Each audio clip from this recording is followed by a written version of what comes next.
If you know your history, then you will know where you are coming from. And in whatever you do, seek wisdom. Knowledge is power. Inugo maka the book, Hip-Hop and Igbo Culture, authored by Martin Ifeanyichukwu Ekezie Ezanumba the First, Metal of Ebona the 103.5 FM. There is a great insight in hip-hop and Igbo culture. You can get this book or pick it up at a bookshop in St. Teresa's Catholic Church, Omonya, or at Ebona the 103.5 FM Ogidi. You go to www.amazon.com, search for Hip-Hop and Igbo Culture by Martin Ifeanyichukwu Ekezie. For further information on how to get this book, please call 080-3916-7049 or you WhatsApp 080-6579-6599.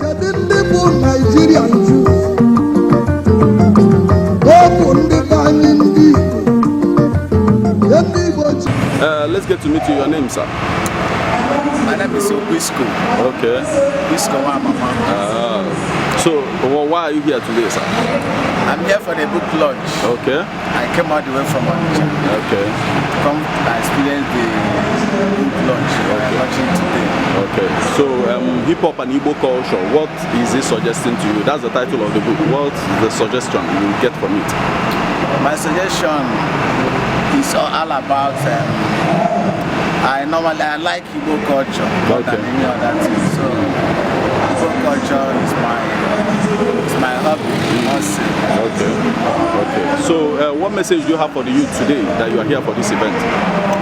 My message to them is that anybody that is writing book or preparing any book should align with Igbo culture and spirituality, so that our young ones that are coming up will learn from the book and know their culture, their spirituality, and everything about Igbo culture. That's my suggestion. So thank you so much for speaking with us. Thank you.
you know your history, then you will know where you are coming from. And in whatever you do, seek wisdom. Knowledge is power. Inugo maka the book, Hip Hop and Igbo Culture, authored by Martin Ifeanyichukwu Ekezie Ezanumba the First, Metal of Ebona the 103.5 FM. There is a great insight in hip hop and Igbo culture. You can get this book or pick it up at a bookshop in St. Teresa's Catholic Church, Omonya, or at Ebona the 103.5 FM Ogidi. You go to www.amazon.com, search for Hip Hop and Igbo Culture by Martin Ifeanyichukwu Ekezie. For further information on how to get this book, please call 080-3916-7049 or you WhatsApp